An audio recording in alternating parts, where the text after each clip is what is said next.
Hello and welcome to today's episode of Public Eye, where politics meets the community and where we spotlight the individuals shaping our communities and future. My name is Dr. Milton Brown, and today we are thrilled to have Harpreet Uppal, the Member of Parliament for Huddersfield. Harpreet's journey from the halls of Fartown High School, inspired by a dedicated teacher, to the corridors of Westminster, is a testament to the power of passion and commitment to public service. With a strong focus on tackling inequalities, enhancing local schools, skills, and revitalising town centres, Harpreet embodies the drive to create lasting change. As an MP, Harpreet is not only advocating for her hometown's interest, but also working on critical national issues like renters' rights and workers' protections. Join us as we explore Harpreet's vision for Huddersfield, the challenges of modern politics, and the importance of community engagement in shaping a brighter future. Welcome, Harpreet. Thank you. Okay, and how are you feeling this morning? I'm feeling good, not too bad. A little bit tired, but not too bad. Because that was working from London to Huddersfield and London, is that? Yeah, so we're currently in conference recess, but generally Monday to Thursday I'll be in Parliament, and then Friday to Sunday in the constituency. But we've got conference recess at the moment, so we go back to Parliament next Monday. Okay. So how is it, the step up from being a local councillor to now Huddersfield's MP? Does the workload increase? It certainly does. So I think it's gone up 3-4-fold. Wow. So whereas before I was obviously advocating for residents in Ashbrow, so that's where I was a councillor.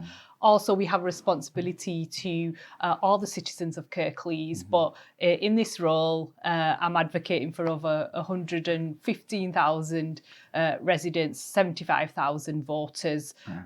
So the scale of casework that we're dealing with now is much larger, there's no doubt about that, and more complex as well in terms of what we're dealing with. I always have the impression that MPs and councillors, it's a bit like the NHS, yeah?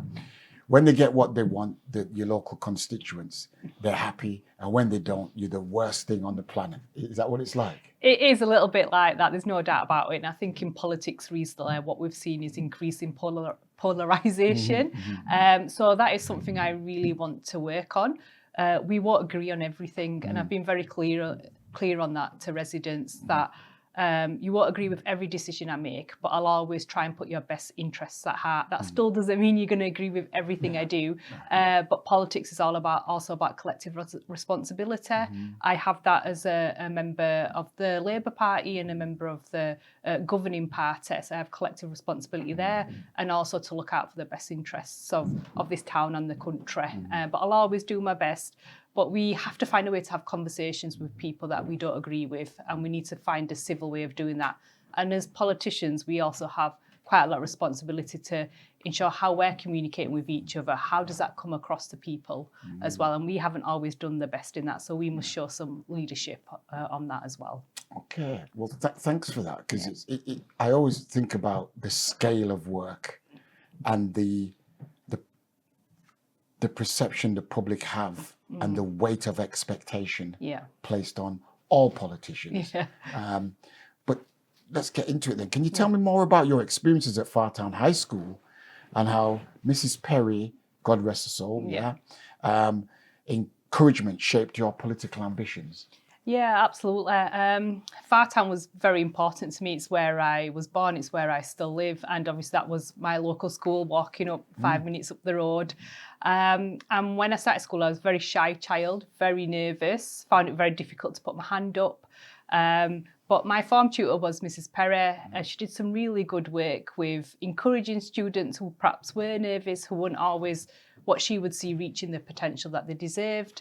And I remember in one lesson, she was trying to get pupils to encourage them to join the student council.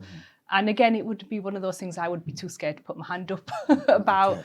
But she, called me out in the class and said, I think you should do this. And that was a really important step for me to be able to understand as a young person the difference we can make if we engage in the system, and if we ask questions, and also what part we can play as well. And she played a huge part in that in terms of encouraging me, someone who would find it very difficult to just stand up and speak up on her own. So it meant a lot. Yeah. So what year were you at Fartown? And it's a real interesting school. I went to Fartown High School as well, and it really does feel like a community school. Yeah. Yeah. Did you have that kind of feeling as well, looking back? Oh, most definitely. So I was there in 1993, very long time ago. It makes me feel very old when I say that. Yeah. But yeah, absolutely.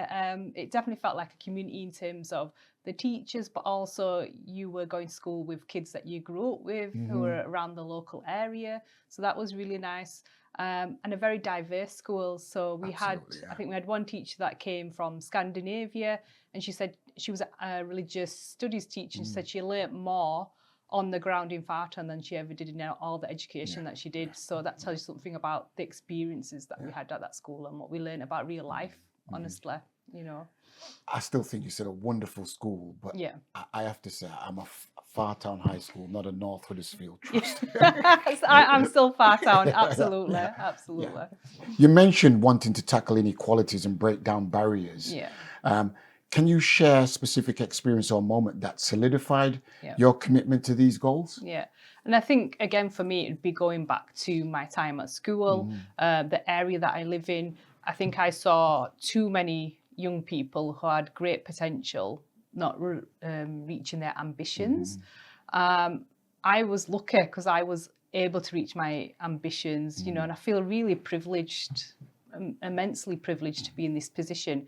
But I know there's too many other young people who haven't been able to reach the potential that they deserve. And I think that for me is just a travesty of justice, really, not just to those young people, but actually in terms of our country, in terms of the economic growth we want to develop. If we don't actually develop the skills and the people around it, then what is that growth, economic growth for?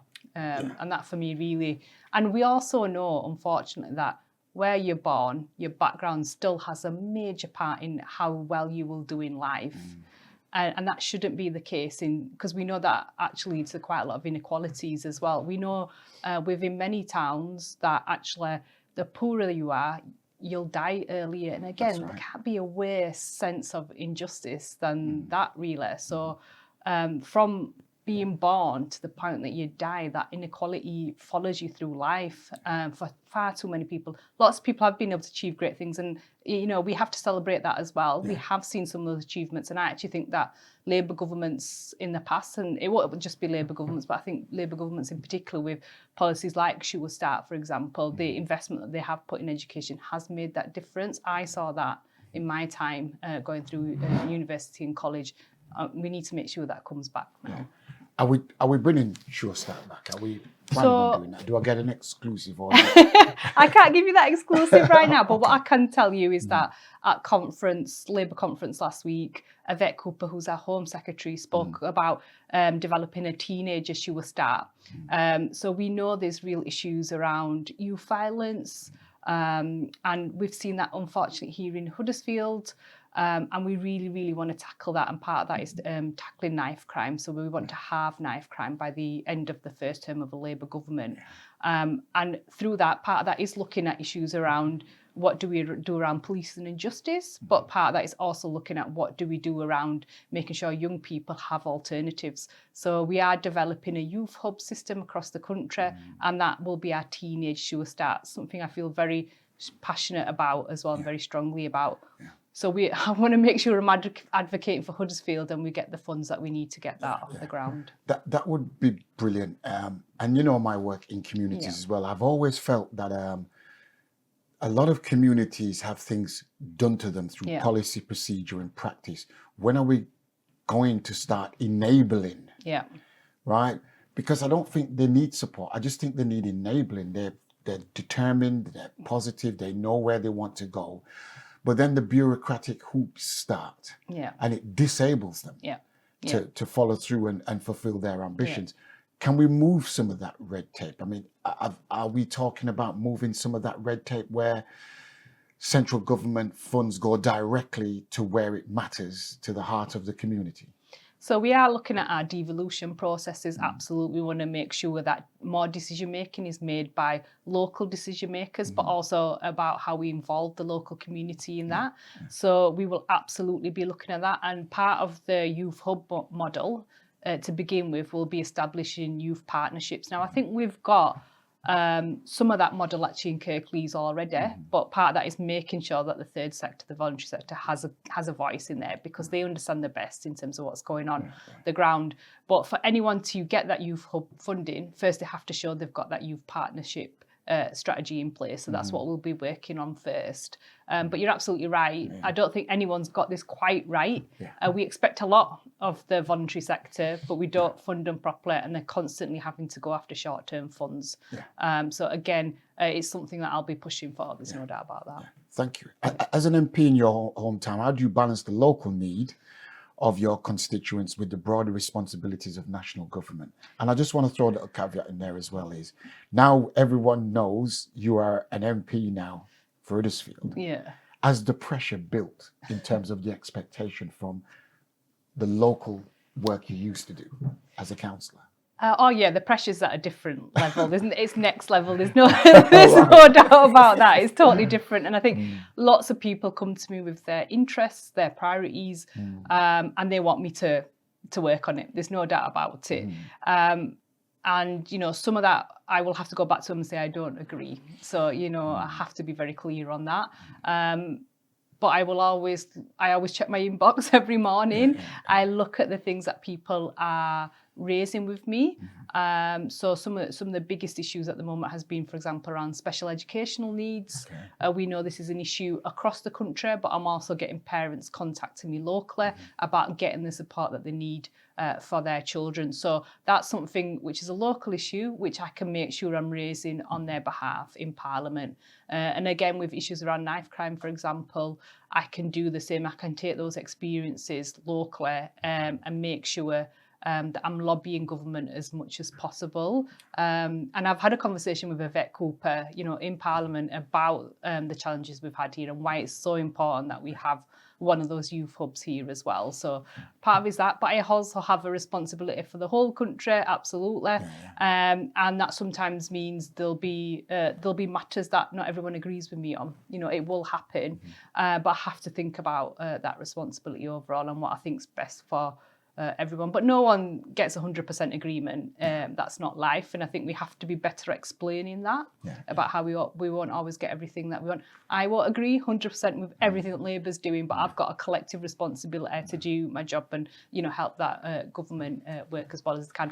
And obviously lobby internally as well, where I don't agree with them on stuff. So I'll be doing that. Excellent. Okay. And again, back to Huddersfield as the town centre, lots of regeneration happening, lots of discussions about the town centre is no longer fit for purpose. Public-private sector partnerships, local people complaining about the town centre. So what specific initiatives or projects are you currently advocating in the area, in town centre? Yeah, absolutely, Milton. In terms of the town centre, it's the biggest thing that came up when I was outdoor knocking on the election campaign as an MP. It's still one of the biggest things because whatever meeting I'm going into, people will raise the town centre. Now, there's a huge plan, huge investment going into town centre. I think there is an issue with distrust from the public. So even though we can see some cranes going up, we can see some work going on, they don't believe it's going to happen or to the level that it's going to happen at. So we've got to do a better job in terms of communicating that, absolutely.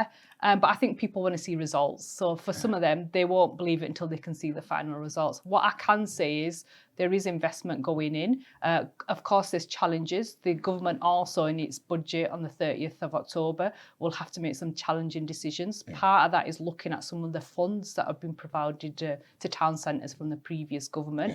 What we have found is the previous government identified projects, approved them, but there were no funds allocated to them. So there will be some, in the short term, there will be some decisions across the country which will be difficult to make.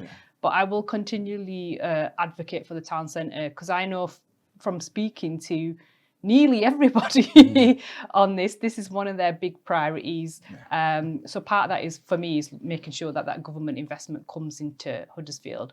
We're seeing some of that with the Transpennine upgrade. It's one of the biggest transport infrastructure projects in the country, and we're at we're central to that. And then obviously we're seeing hopefully investment in the George Hotel and also down at the Piazza with the Cultural Heart. So work has started there already.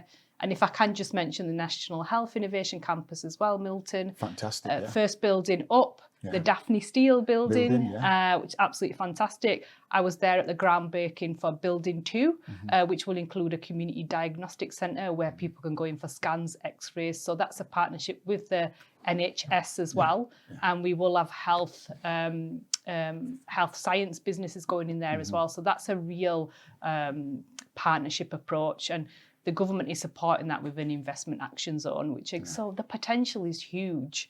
But we have challenges in the short term, there's no doubt about that. And I want to celebrate that what's happening. It's going to take time and patience, obviously, but there's still so much good going on in Huddersfield Town Centre that I feel we don't celebrate that enough. And we're back to the same old point on the other side, is that we're not celebrating that enough. There's still a lot of good going on in the town centre. 100% Milton, and that's all our responsibilities to make sure that we're being clear in celebrating the town centre.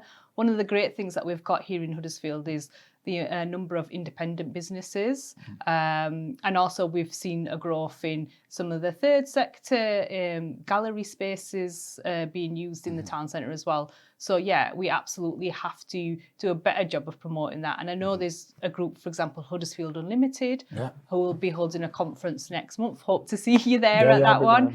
And part of that is about us celebrating Huddersfield. I was in an event at the parish church a couple of weeks ago, which again, I think they've started a new programme where once a year they want to do a service where they celebrate Huddersfield. So part of that is about us being active in celebrating that. And I will do everything I can to make sure I'm celebrating Huddersfield. I want to make sure I'm a good ambassador for this town.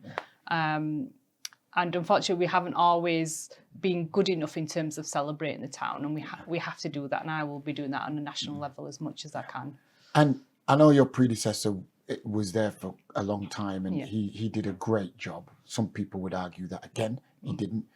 But we'd like to see more of you. The visibility of our MPs and councillors, I think would enhance that and build that trust between politicians and local communities.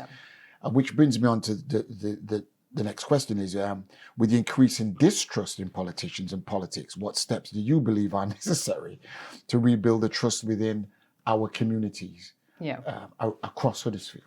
And you're absolutely right. Part of that is about accessibility and visibility. I will be a very visible MP in Huddersfield. I'll be here every week. I've made that commitment, and I will do that because this is my home. I go to Parliament to work.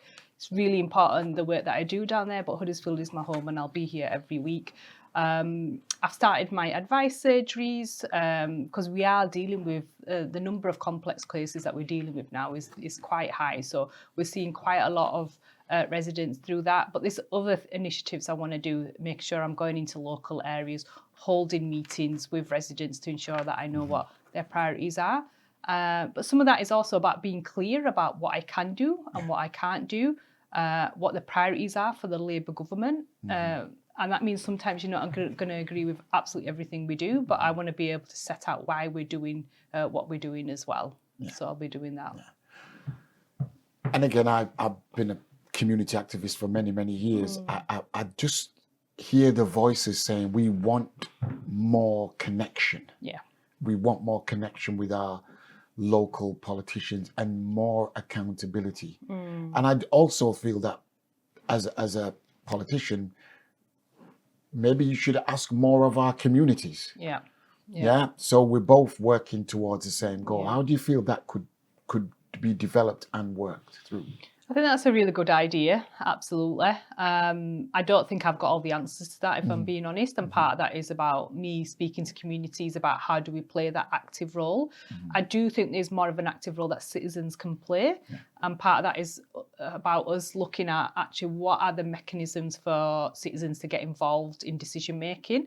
Now, at the moment, it can be quite limited in some ways because you can vote, you can, every few years you can say how you feel about something. So, but for example, for local government, we know actually voting, there's real issues with people going out to vote. So at local elections, we talk about turnout at around 30-35%. So some of that is about citizens making an active decision and saying, I'm going to play a part here. And actually, if I don't like who's in, I've got a part to play in terms of making that change.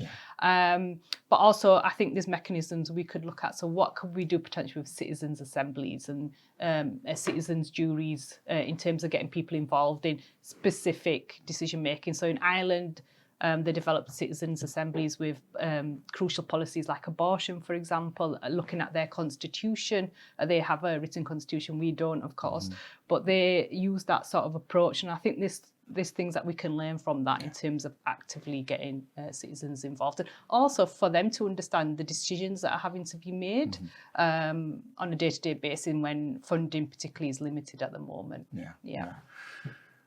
Well, you've got a lot on your plate, aren't you? Really, right? But given recent concerns about the far right riots in Huddersfield and the ongoing anxiety amongst migrant and Black, Asian, minority ethnic communities regarding safety and potential racial attacks, what strategies is the Labour Party implementing at both local and national levels to address these fears and combat racism effectively?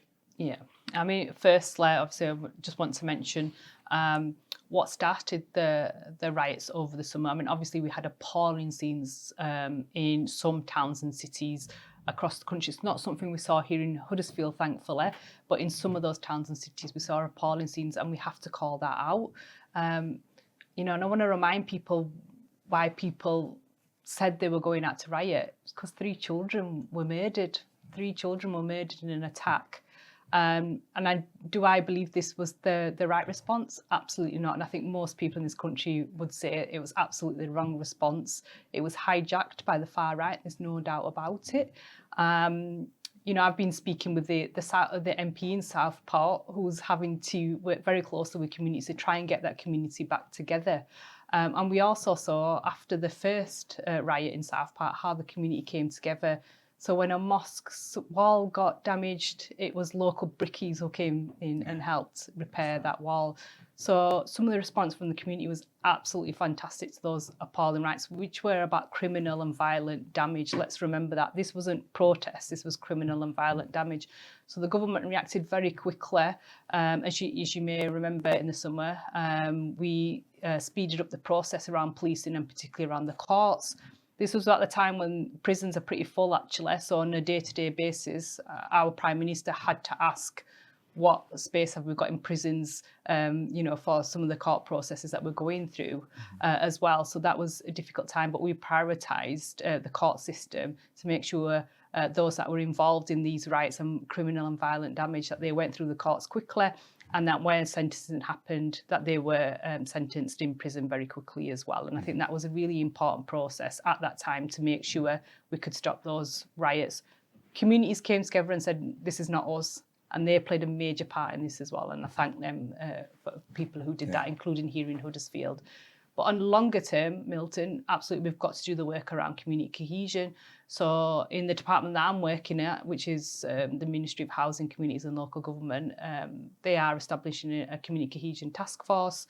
And part of that is making sure that we're working with faith communities and communities, diverse communities as well, to look at how do we do that longer term approach, because it has kind of been left for some time. We've gutted the funding actually in a lot of community cohesion projects as well. So we need to revisit that. And there's some quite detailed work going on at the moment on that. Yeah, thank you. There's so much, I know we could talk for hours here, because I do feel it was a protest that turned into violence and criminal damage.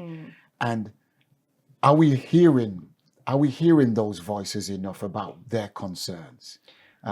Did some of the... No, I understand. And I think where people have got concerns, we have to listen to them. Absolutely. There's a difference, though, with people having concerns, with people protesting, which is a legitimate right. That's right. Everyone has the right to protest. There's a difference between that and the violent and criminal damage that happened. And we have to put that to one side. I think there's some people who are using this to say that we're limiting protest or we're limiting free speech. That isn't the case. Okay. There was a clear difference. When you're burning buildings, when you're burning... trying to set a building on fire that has people in it, that's very, very dangerous. And we have to call that out as that's not protest. No. Yeah. Very true. Yeah. And untangling all of that is probably quite difficult as well, I guess, yeah? Okay, so cost of living crisis, we know it's been going on for far too long. Yeah.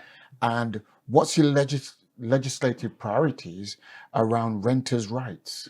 Yeah, so next week when we go back to Parliament, on Wednesday, we'll have the second reading of the Renters' Rights Bill.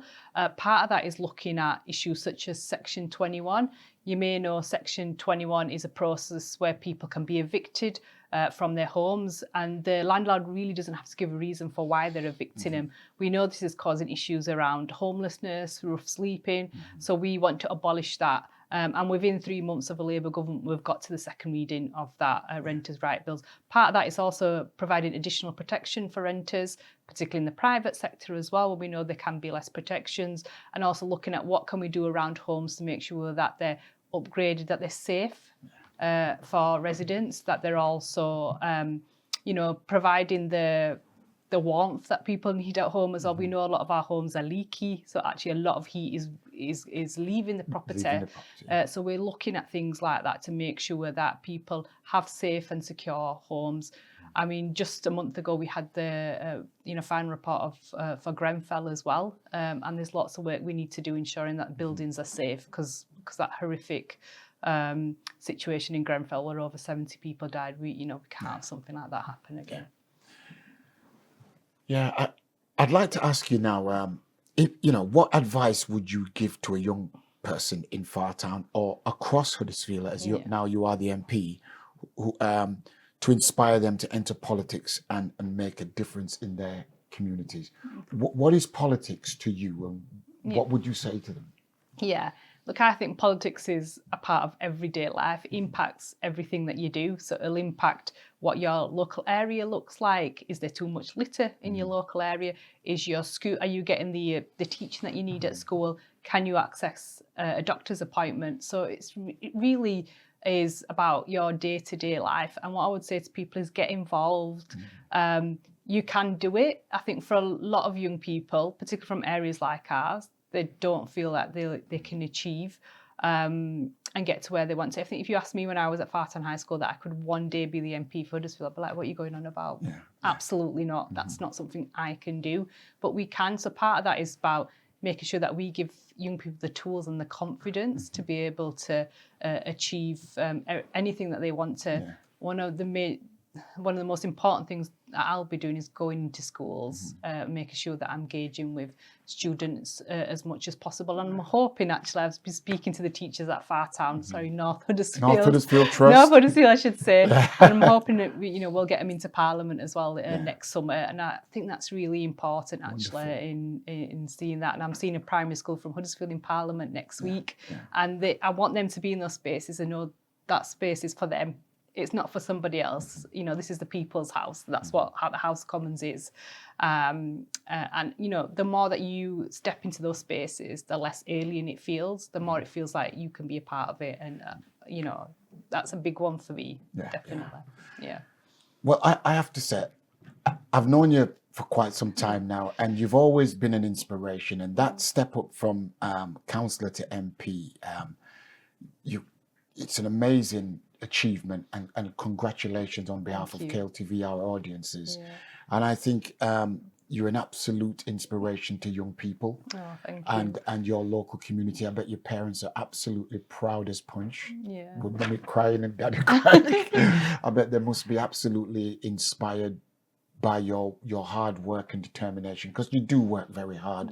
A lot of people might not see what politicians do behind the scenes, but I can assure you, I've seen how hard you work and in the Ashbrow ward, and listening to you today, I'm thinking, my gosh, it's a lot that you have to start juggling. And so I wish you all the very best. Thank you. And please continue to share with us your journey.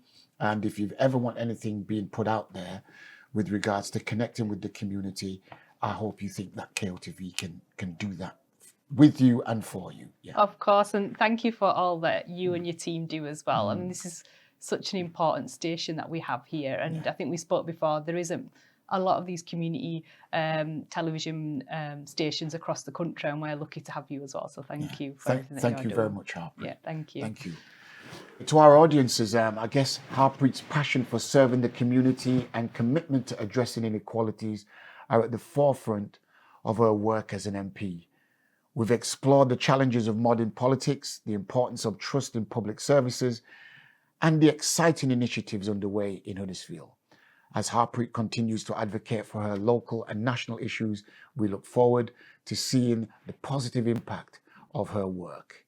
If you want to stay updated on Harpreet's work and the issues we discussed today, follow them on the social media channel that we're going to put at the bottom of the show. And until next time, let's keep the conversation going and remain engaged, our communities, because together we can make a difference. Bye for now.